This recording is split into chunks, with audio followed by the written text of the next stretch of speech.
Shalom Youth, senang sekali malam ini kita berkumpul lagi dalam ibadah online. Sebelum memulai ibadah online, mari kita siapkan hati kita, mari kita bersuka cita dalam Tuhan, mari ikut memuji dan menyembah Tuhan. Walaupun kita beribadah di rumah masing-masing, saya percaya tidak akan menghalangi kasih dan kuasa Tuhan turun atas hidup kita. Berikut kita juga akan mendengarkan firman Tuhan, mari kita dengarkan dengan antusias. Semoga firman ini juga dapat merema dalam kehidupan kita. Selamat beribadah untuk kita semua. Jesus bless you.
GSJ Amarata ya, kita percaya kita di sini kita berkumpul dengan hati yang sukacita. Amin. Amin. Yuk mari kita siapkan hati, kita nyanyikan karena kita diberkati, kita selalu diberkati Tuhan.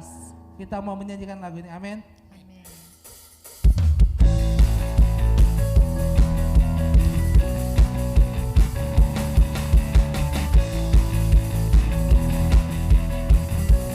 Mari semua katakan semua.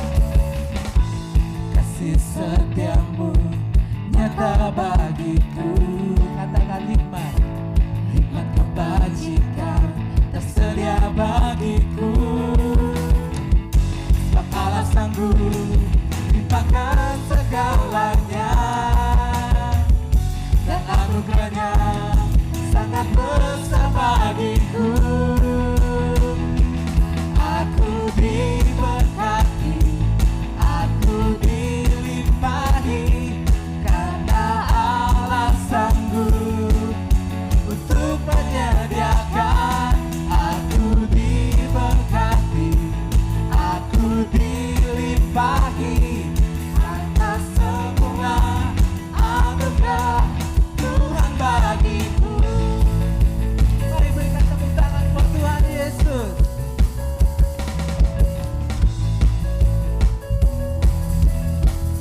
Sama-sama kita katakan, kasih setiamu Tuhan, kasih setiamu nyata bagiku. Katakan hikmat kebajikanmu Tuhan, kebajikan tersedia bagiku. sebab Dia sanggup, sebab Allah sanggup limpahkan segalanya, dan anugerahnya sangat besar bagiku. Come on guys. Aku diberkati, aku dilimpahi, karena Allah sanggup, katakan, untuk menyediakan. Aku diberkati, aku dilimpahi, atas sempurna anugerah Tuhan bagiku. Kami percaya Tuhan berkati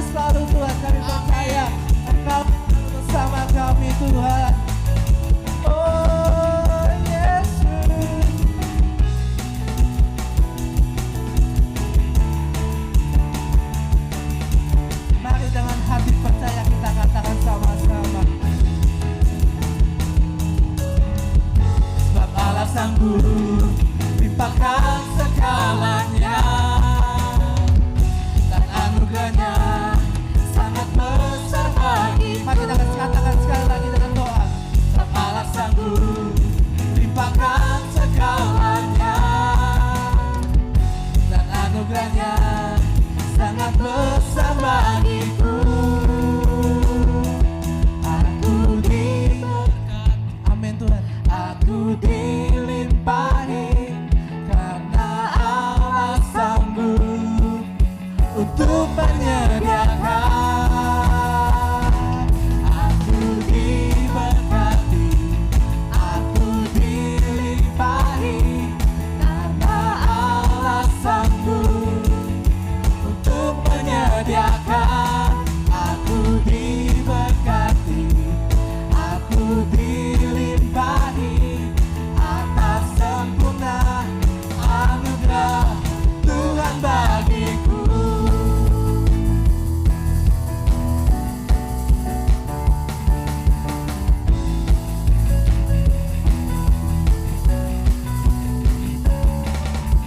Haleluya. Berikan sorak-sorak bagi Tuhan kita. Haleluya. Haleluya. Haleluya Tuhan, kami yakin bahwa kami semua ini diberkati. Kami sangat yakin Tuhan karena kami ini diberkati atas sempurnanya kasih kami, kasih-Mu Tuhan kepada kami. Amin Tuhan. Terima kasih Tuhan, sekarang kami ingin berserah hanya kepadamu Tuhan. Kami tidak dapat melakukan semua ini sendiri Tuhan. Masa-masa pandemi ini Tuhan, kami ingin lebih dekat lagi denganmu Tuhan. Kami ingin semakin berserah kepadamu Tuhan.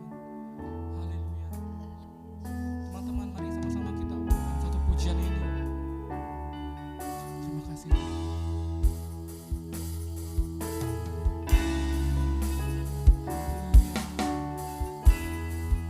Kami ingin berserah lagi kepadamu. Seluruh hidup kami adalah untuk milik-Mu. Sama-sama kita katakan.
hidup hanya untuk-Mu Tuhan.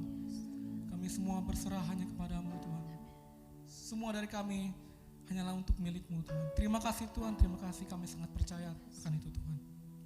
Sekarang kami ingin mendengar sebagian dari firman-Mu Tuhan. Biarlah Kau berikan hati kami ingin mendengar, telinga yang ingin mendengar. Biarlah Kau berkati yang akan menyampaikan firman-Mu Tuhan. Amin Tuhan. Biarlah firman yang akan disampaikan pada kami Tuhan, kami dapat terapkan dalam hidup kami Tuhan. Kami akan ingat terus Tuhan. Terima kasih Tuhan, terima kasih. Sama-sama yang ingin mendengarkan firman, sama-sama kita katakan amin. Amin.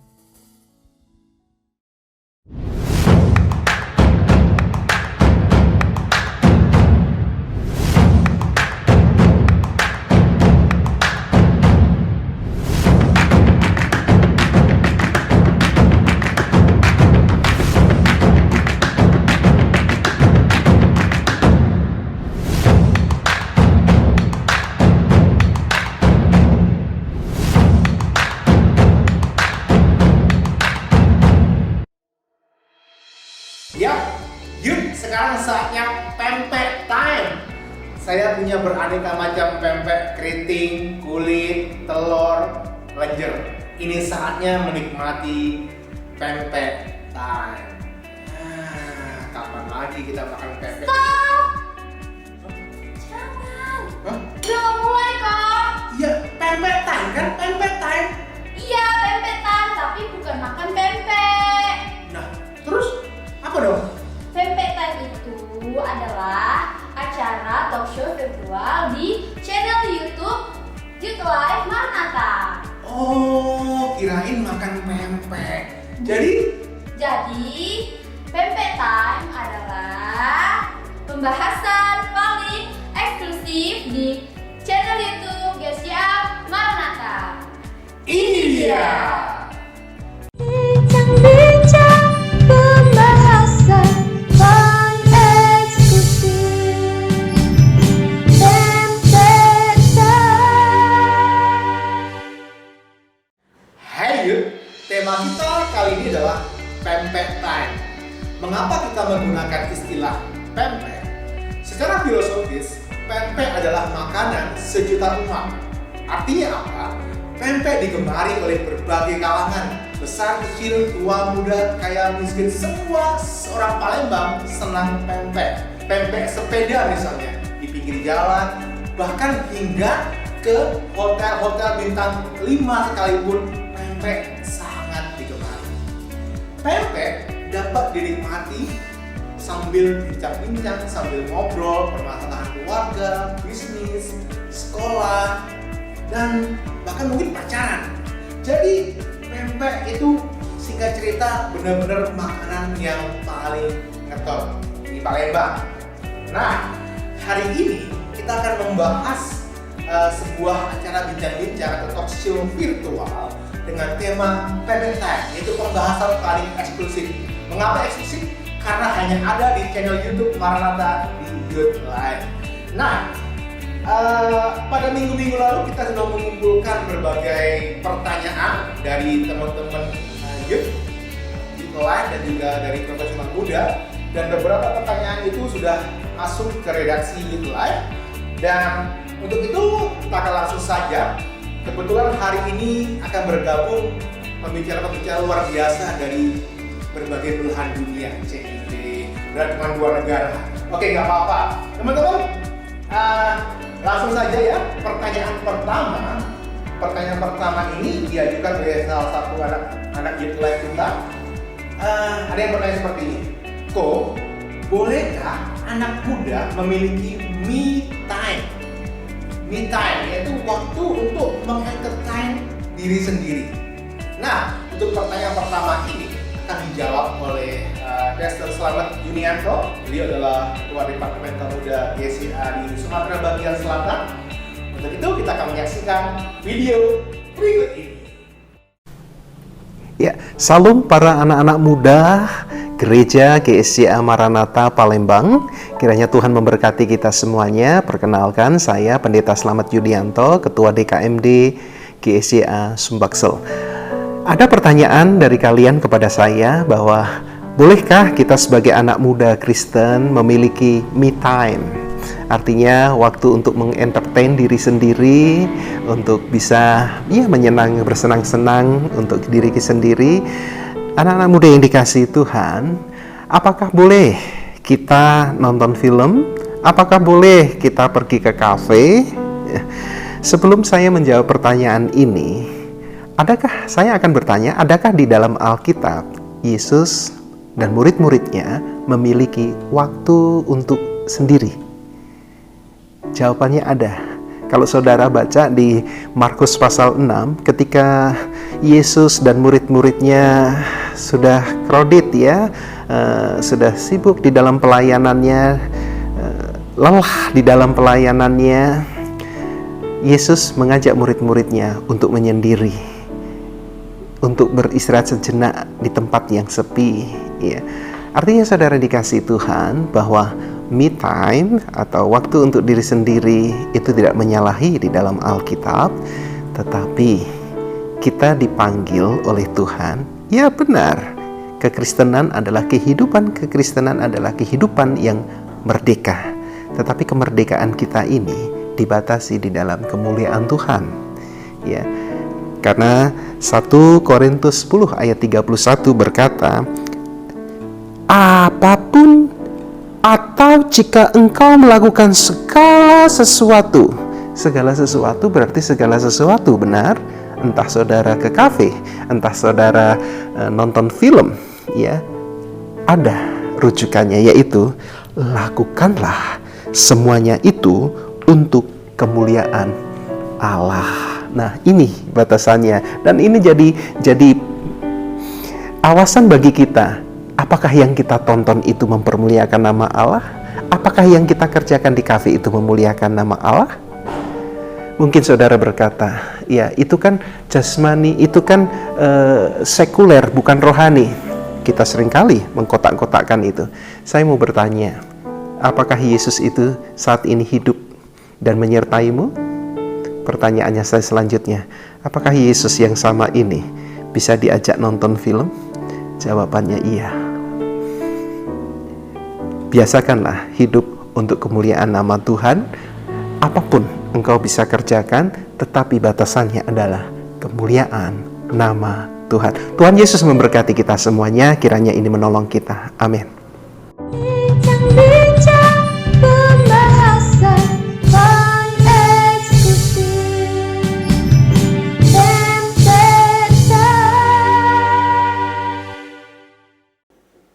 Oke, minum kopi dulu. Iya, Marky Bong. Mari kita bincang-bincang. Itu Marky Bing ya.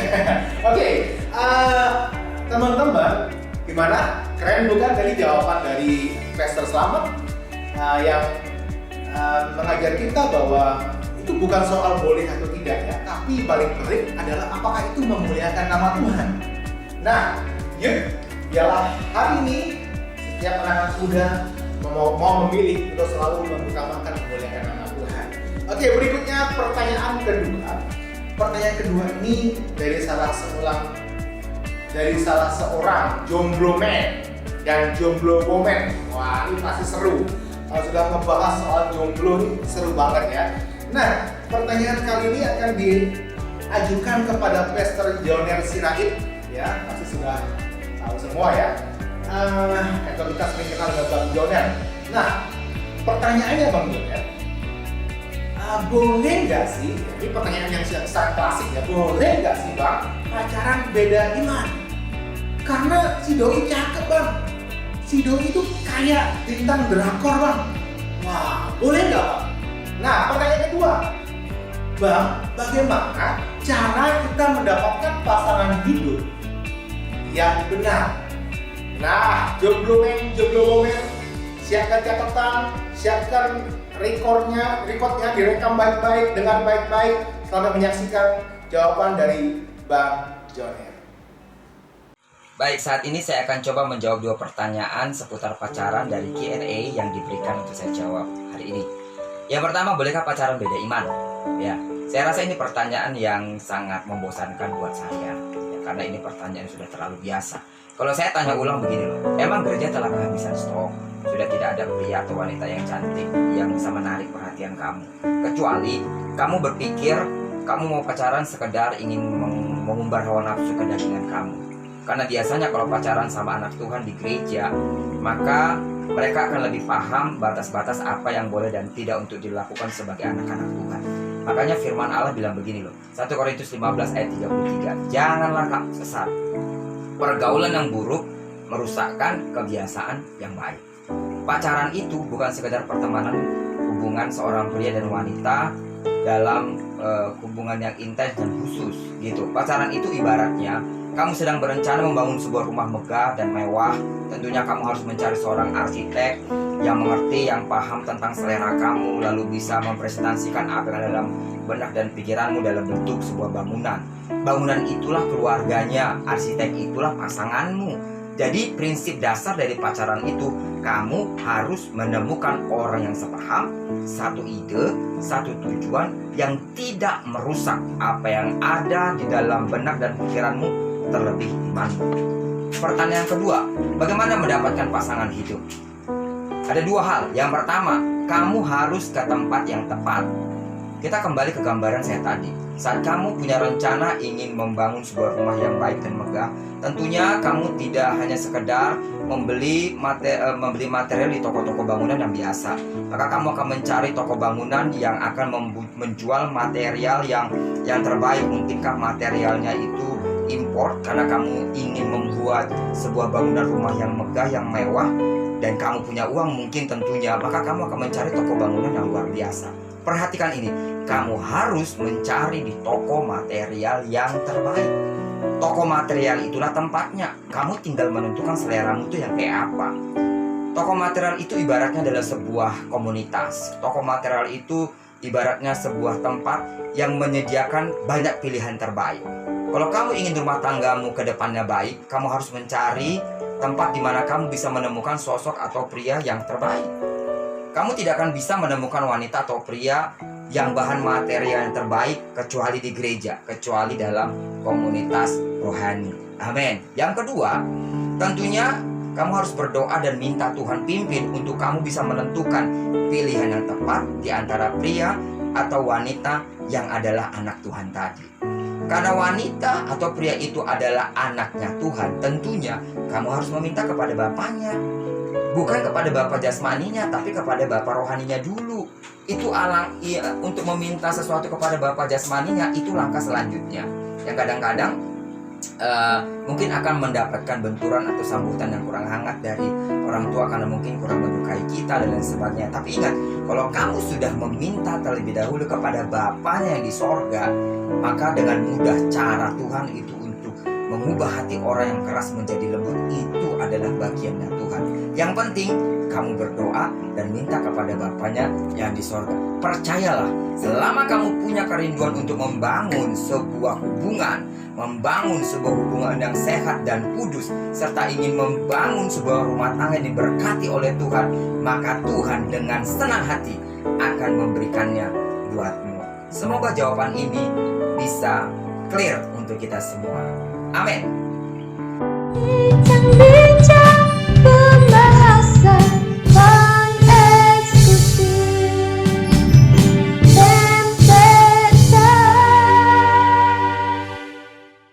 Wow, saya melihat wajah-wajah yang ceria setelah mendengar jawaban dari Bang Joner. Mantap ya. Jadi teman-teman, intinya kita harus pergi ke toko yang tepat.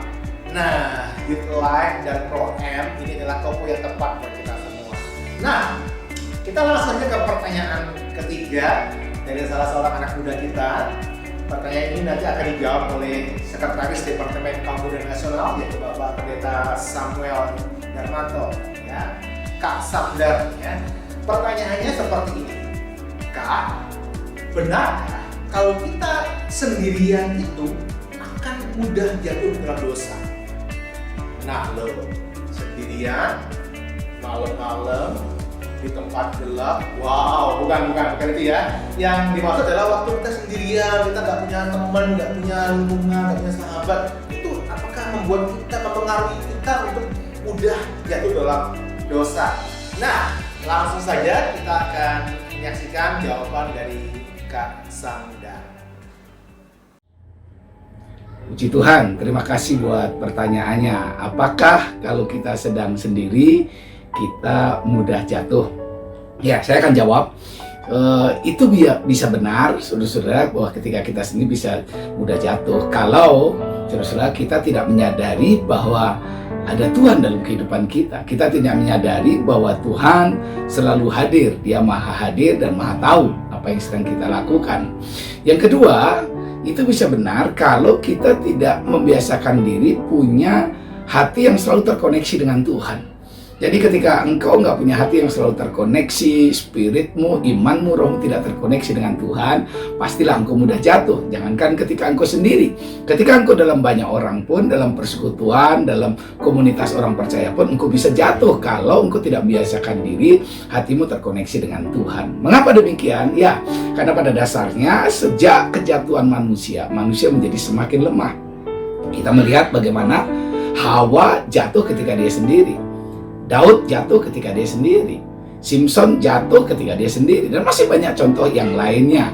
Saudara, karena itu kita menasihatkan kepada kita, saudara-saudara, bahwa Anda dan saya perlu orang lain. Berdua lebih baik daripada seorang diri.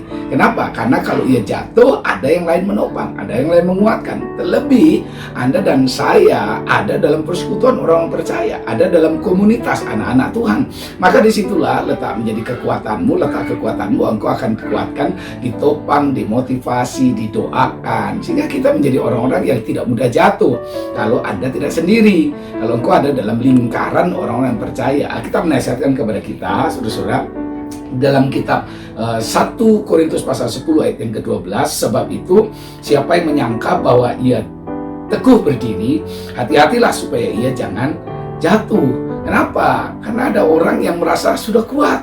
Dia merasa nggak perlu orang lain, dia merasa nggak perlu persekutuan, nggak perlu doa orang lain, nggak perlu motivasi, dorongan, topangan doa orang lain. Sehingga Tuhan menasihatkan, hati-hati, justru engkau bisa mudah jatuh. Yang kedua, Tuhan menasihatkan kepada kita di akhir zaman ini, saudara, janganlah kita menjauhkan diri dari pertemuan-pertemuan ibadah kita seperti dibiasakan oleh beberapa orang, tetapi marilah kita saling menasihati dan semakin giat melakukan menjelang hari Tuhan yang mendekat. Bukan saja yang dimaksudkan kita hadir dalam kebaktian-kebaktian, tetapi juga ini bicara bahwa Anda harus selalu ada dalam lingkaran orang-orang percaya. Karena disitulah letak kekuatan kita saling menguatkan, saling menasihati, saling mendoakan, saling menopang. Dan dengan demikian, kalau Anda tidak sendiri, Anda tidak mudah jatuh. Tuhan Yesus memberkati kita semuanya. Bincang-bincang pembahasan paling eksklusif Pempek Time. Ya, kembali lagi di Pempek Time. Tadi jawaban dari Kak Samda begitu clear ya, begitu jelas teman-teman. Kuncinya itu adalah bukan soal sendirinya atau dimananya, tapi kunci pertama, apakah kita terkoneksi dengan Tuhan. Lalu berikutnya, milikilah kelompok yang saling menguatkan.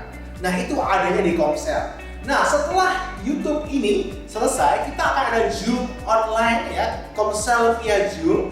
Teman-teman bisa join kita. Kalau teman-teman belum pernah tergabung, teman-teman bisa cek di chat YouTube ini atau DM ke account IG youthlife.id ya. Silahkan, dan nanti akan dikirimkan link Zoom-nya. Kita bisa berkomunitas di situ karena kita butuh lingkungan yang bisa menguatkan kita. Nah, baik, untuk pertanyaan yang keempat akan dijawab oleh seorang yang punya ciri-ciri sebagai berikut. Orangnya gemuk, hobinya makan pempek, makan apapun, disantapnya. Kita akan segera menyaksikan nanti videonya, yaitu teman kita dari Metro Tabernacle Church KL Malaysia, yaitu Pastor Time Fu.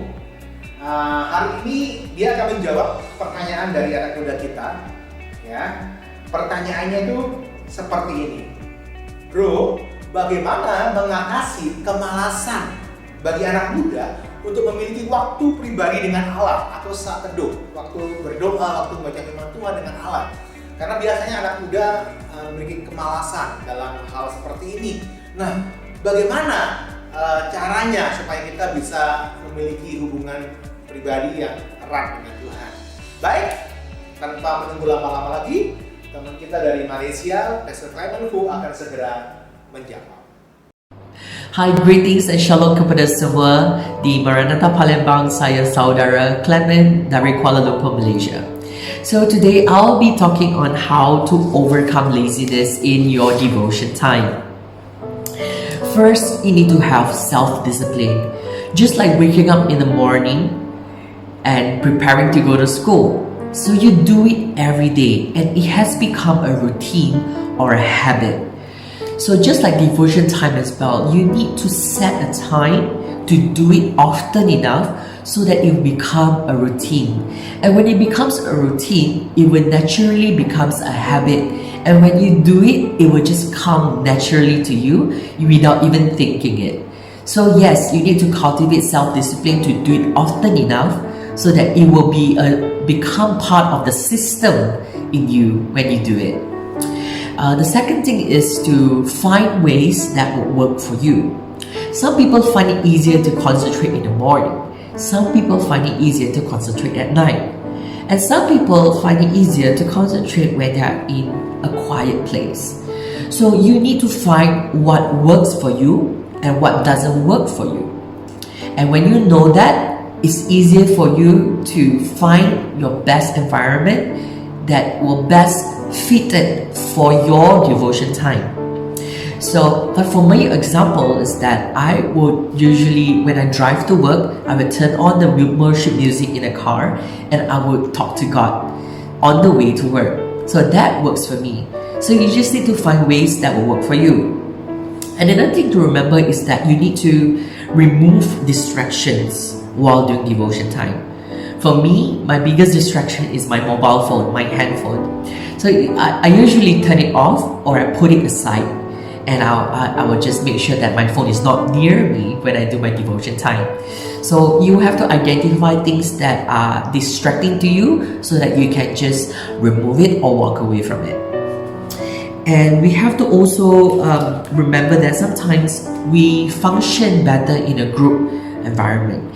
What I meant by that is that you can actually set up a WhatsApp group chat, and in that WhatsApp group chat you can have someone who is a bit more matured, some brothers and sisters in Christ who are a bit more matured in their walk with God, to guide you, to encourage you, and to be accountable to your personal devotion time. So you can actually send reminders to each other and send word of encouragement to encourage each other to grow spiritually. And last but not least, we have to remember the Holy Spirit. We are human and we all fall short of the glory of God. We have weakness and we have things that we struggle in within.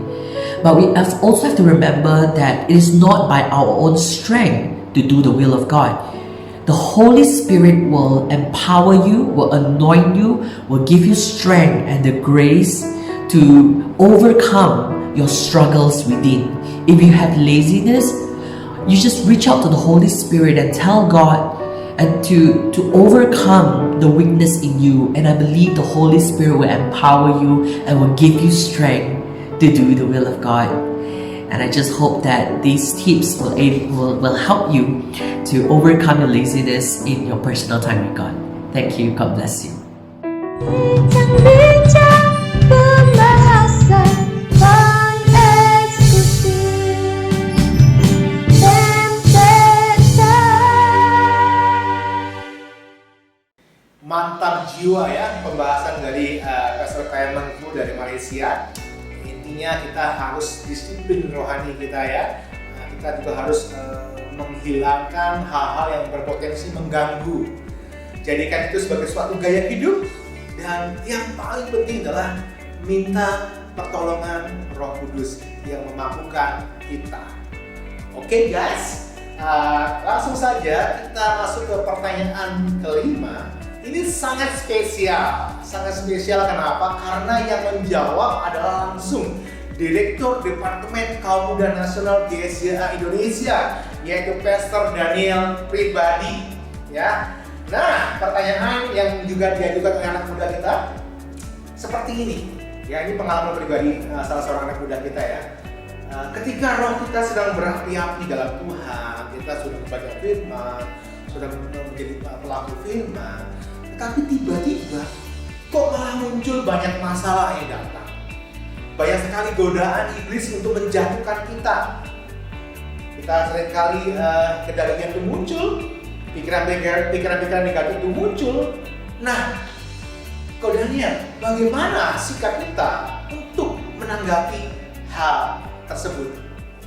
Oke guys, kita akan menyimak pemaparan jawaban dari Pastor Daniel Pribadi. Shalom,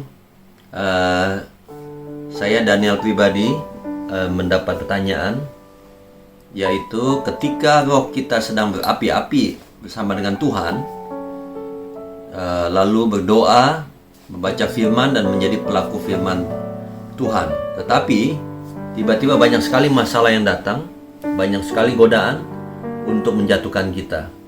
Kedagingan pun muncul kembali dan pikiran negatif muncul.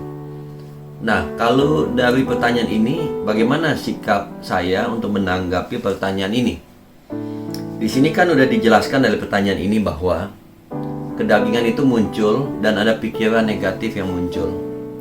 Jadi ketika kita sedang mau berubah, kita sedang mau menjadi lebih baik dalam kehidupan kita, tentu kita mengubah cara hidup kita dahulu, cara hidup kita yang positif.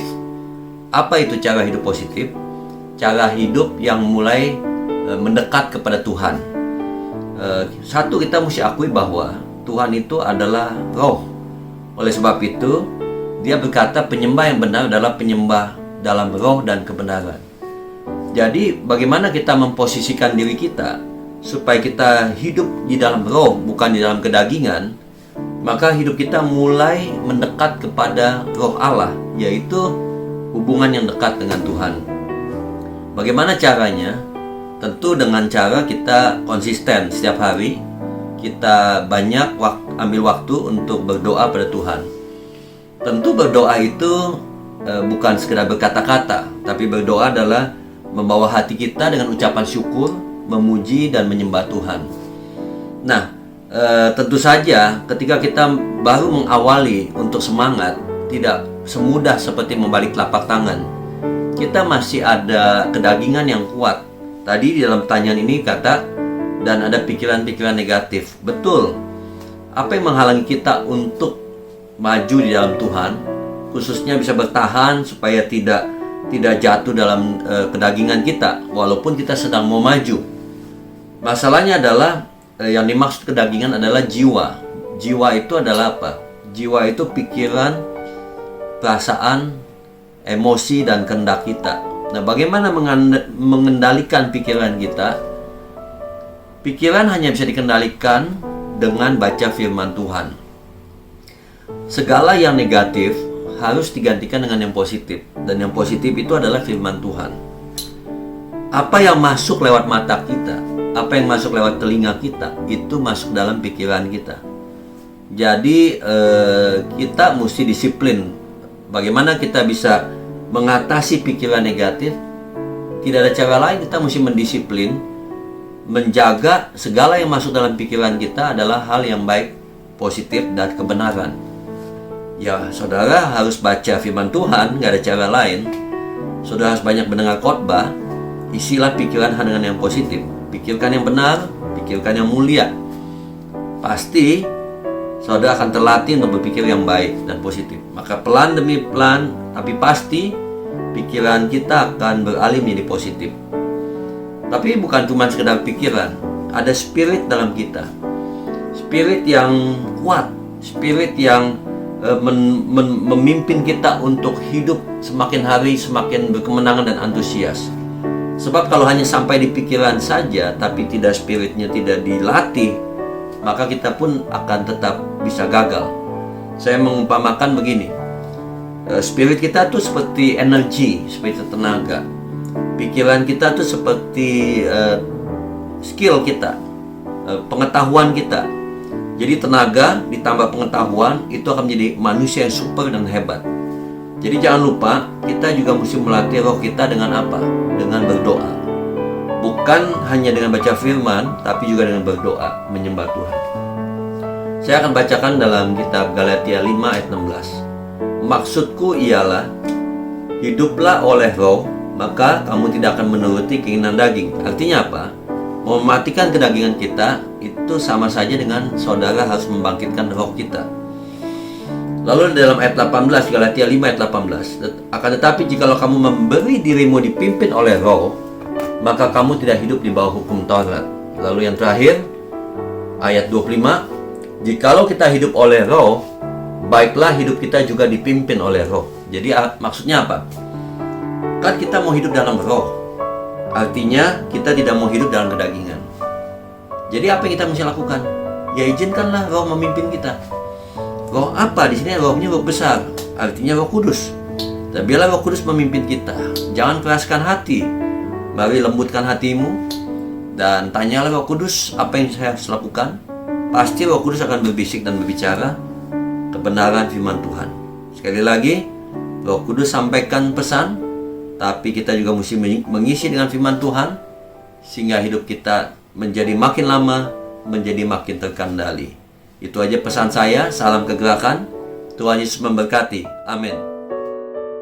Bincang-bincang pembahasan paling eksklusif Pempek Time. Yuk, saya percaya jawaban dari Ko Daniel ini dapat memperkuat kita untuk kita semakin menjadi anak muda yang luar biasa. Jadi anak muda yang berdampak, extreme impact, ya, sesuai dengan tema Harnas Youth tahun 2020, extreme impact, ya. Kita menjadi anak muda yang lebih luar biasa lagi dengan kekuatan dan kuasa Roh Kudus. Baik, untuk berikutnya pertanyaan ke-6 yang masuk ke redaksi kita. Ya, pertanyaannya adalah, zaman ini banyak anak muda itu mudah terpengaruh dengan lingkungannya, ikut-ikutan dengan kawan, sibuk dengan gadget, sibuk dengan hobinya, sehingga melalaikan tanggung jawabnya. Jadi, bagaimanakah langkah-langkah yang diperlukan oleh anak muda supaya bisa lebih bertanggung jawab? Pertama, terhadap dirinya sendiri, lalu juga bertanggung jawab terhadap studi dan pekerjaannya. Nah, pertanyaan ini akan dijawab oleh teman kita yang jauh-jauh rela berbagi hidup buat kita. Dia adalah seorang coach, ya, pelatih kehidupan dari Exit Excellence dari Kuala Lumpur, Malaysia. Ini dia, sister kita, Anita. Hi everyone, my name is Anita Lawrence from Exceed Excellence. I'm from Malaysia and I've been serving the Lord for many years since I was a child. I'm so glad that I got this question. Ini adalah satu pertanyaan yang saya telah terima dan saya akan baca dulu pertanyaan ini. Zaman ini banyak anak muda mudah terpengaruh dengan lingkungan, ikut-ikutan dengan teman, sibuk dengan gadget, hobi sehingga melalaikan tanggungjawabnya. Jadi bagaimana langkah-langkah atau cara yang diperlukan anak muda supaya bertanggungjawab terhadap diri sendiri dan juga bertanggungjawab terhadap studies dan pekerjaannya? Kita sebagai Christian, all of us who are Christians, we want to make God happy. Betul, kita semua nak jadi orang yang berjaya. Kita nak sukses. So kalau kita nak sukses, kita mesti jaga karakter kita. Sebagai Christian, apakah karakter kita? Kalau kita nak berjaya, kita nak jaga karakter kita, kita juga mesti jadi steward yang baik. James chapter 4 verse 7 says, whoever who knows the right thing to do. Jika kita tahu perkara yang kita sepatutnya buat, tapi kita tak buat, itu adalah sin, dosa.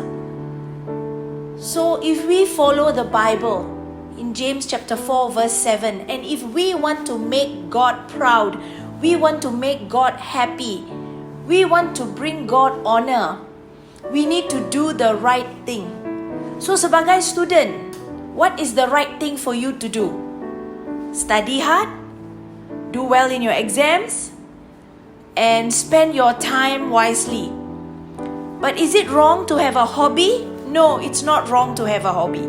Is it wrong to go out with friends? No, it's not wrong to go out with friends. You can go out with friends, you can enjoy, you can play your hobby, you can be on social media. But at the same time, are you neglecting your studies? If you're neglecting your studies, you are not being a good steward of your life. God has given us many things. Example, money, time, talent, energy. Do we use all these resources that God has given us? Do we use it for His glory? If you have time, do you spend time studying and then also go out with friends so you can be a blessing to your friends? So it's not wrong to go out and have fun and play your games, go out for sports. It's good, but we cannot ignore our tanggungjawab, our responsibility. As a Christian, we have a few responsibilities as a son, as a daughter, as a friend, as a child of God. You have many responsibilities. But if you want to be successful, you need to use your time wisely. So check your time. How are you using your time? Are you spending time studying? Are you doing well in school? Are you using your time to do research on projects that you can do well at work? Are you contributing well to your organization? So you can be a young adult or a student. The question is, are you using your time wisely?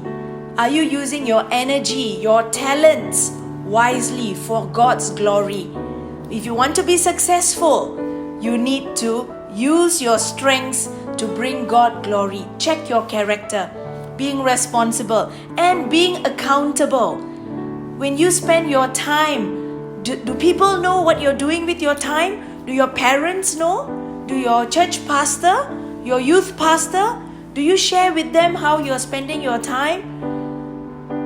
We need to please God in everything we do. God has given us so many good things. God wants us to have a joyful time with friends, with our own time. But end of the day, we need to bring God glory. So as a student, are you bringing God glory? Do you work hard? Are you persistent in studying well to get good grades? When you go out with friends, are you a good testimony to your friends? Are you a good example to your friends that God loves you and God loves them too? So it's okay to go out, have fun. It's okay to be involved with your hobby. But it's not okay to ignore your responsibility, because we want to bring God glory. As children of God, we want to bring God glory. You want to be successful? Honor God. Honor God with your time. Honor God with your life, because time is life. And honor God with your talents, your energy, and develop your character. And this is how you can bring God glory. I hope this has helped all of you. So enjoy your life as a young person. While you love people, you love God more. God bless all of you.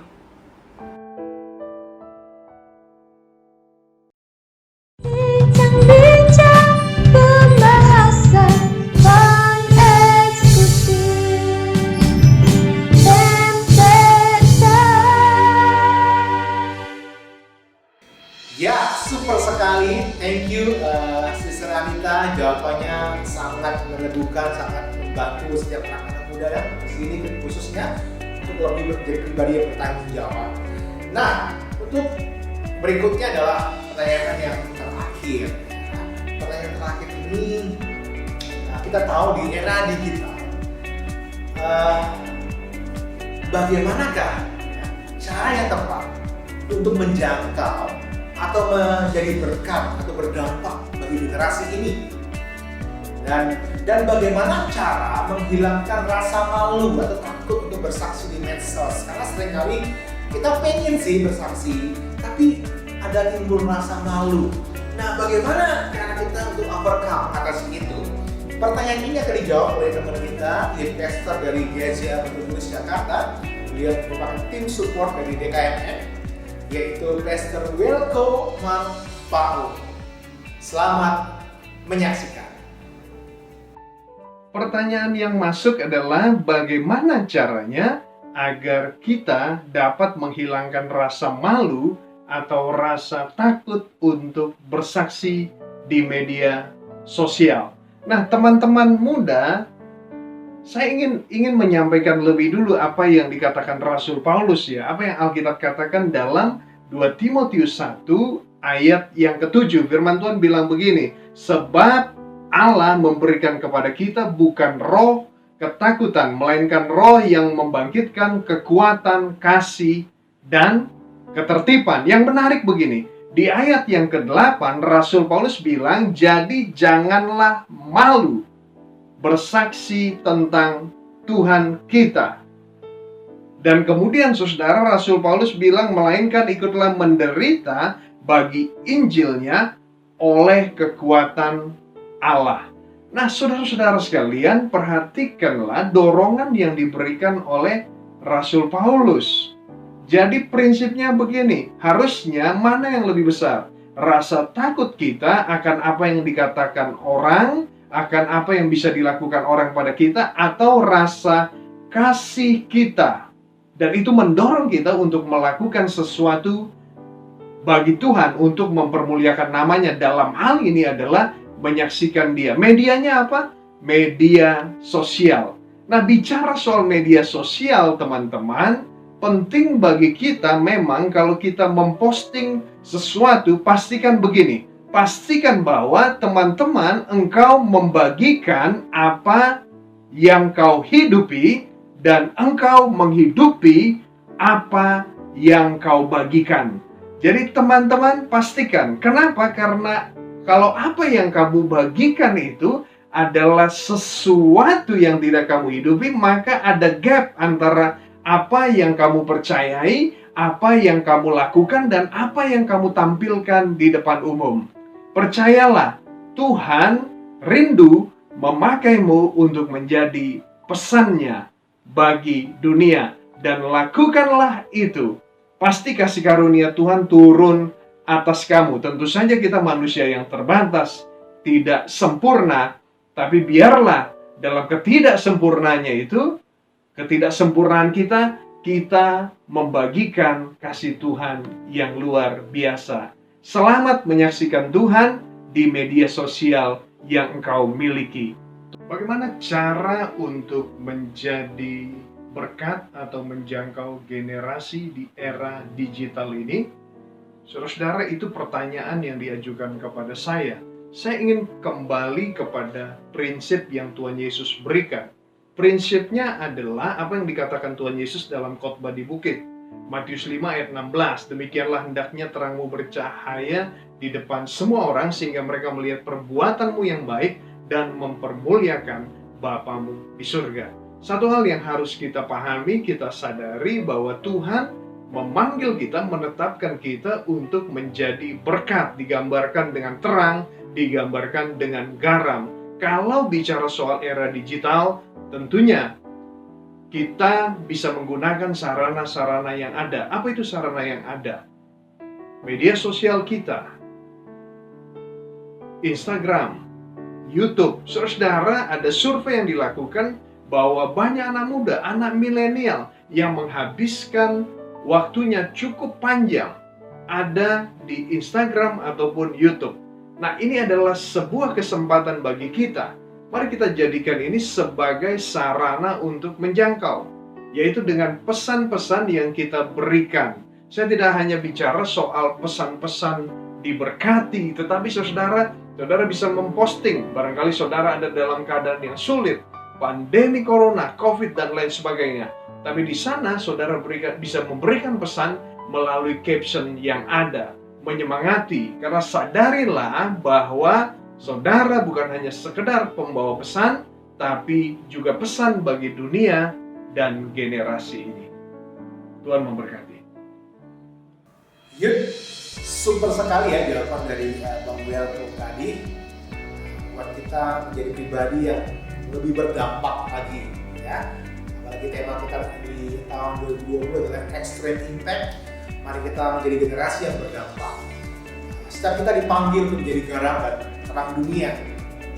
Setiap kita dipanggil untuk menjadi saksi Kristus. Nah, kita sudah mengajukan semua pertanyaan yang masuk ke meja redaksi dan sudah dijawab juga oleh narasumber yang luar biasa. Sebagai kesimpulannya, teman-teman dan anak muda, mari pastikan yang pertama kita punya koneksi yang baik dengan Tuhan. Ketika kita punya koneksi wifi atau kuota kita habis atau wifi-nya jelek, kita akan kesulitan untuk mengakses internet, mengakses YouTube ini atau mengakses ponsel di Zoom. Tapi jika koneksinya bagus, maka kita akan dengan mudah untuk mengakses semua informasi, semua alat-alat yang berhubungan dengan internet. Begitu juga dengan hidup kita, guys. Pastikan kita punya koneksi yang erat dengan Tuhan. Pastikan kita punya hubungan pribadi, punya waktu yang intim dengan Tuhan, supaya kekristenan kita bertumbuh, supaya kita sepanjang hidup kita mau berpegang teguh sama Tuhan, kita berpaut erat dengan Tuhan. Dialah yang menjadi penolong kita. Roh Kudus akan menolong kita, memampukan setiap kita oleh karena kasih dan kuasanya. Yang kedua, teman-teman, kesimpulan kita hari ini adalah mari kita bergabung dengan komunitas saudara seiman. Mari pastikan kita punya bergabung dengan Komsel. Sesaat lagi kita ada Komsel Zoom ya. Pastikan kita bergabung, kita berkomunikasi, kita bertanya. Kalau ada yang nggak tahu kita bertanya. Kalau kita ada sesuatu kita saling berbagi dan kita saling menguatkan. Dan kita menjadi anak-anak muda yang luar biasa berdampak. Firman Tuhan dalam Efesus 2 ayat 10 berkata bahwa kita ini buatan Allah, diciptakan dalam Kristus Yesus untuk melakukan pekerjaan-pekerjaan baik yang sudah Tuhan persiapkan sebelumnya. Mari kita menjadi generasi-generasi yang melakukan perbuatan-perbuatan yang luar biasa, perbuatan-perbuatan yang gagah perkasa bersama dengan Tuhan Yesus Kristus. Mari kita berdoa. Bapa, kami bersyukur buat hari ini kalau kami boleh bersama-sama beribadah secara online, kami boleh menyaksikan setiap pemaparan jawaban dalam talk show virtual hari ini. Bapak, biar setiap kami mau mengambil tanggung jawab, kami mau berkomitmen lebih lagi untuk mau dekat, makin dekat, punya koneksi yang erat dengan Tuhan. Roh Kudus yang memampukan setiap kami anak-anak muda.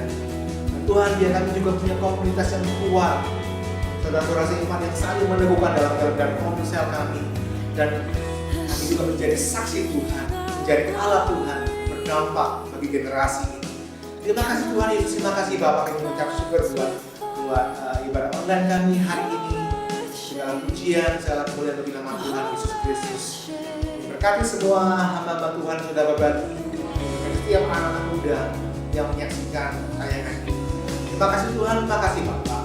Akhiri hari ini ucapan syukur dalam satu nama yang berkuasa, itu nama Tuhan Yesus Kristus. Haleluya. Yang percaya sama-sama katakan amin. Tuhan Yesus memberkati.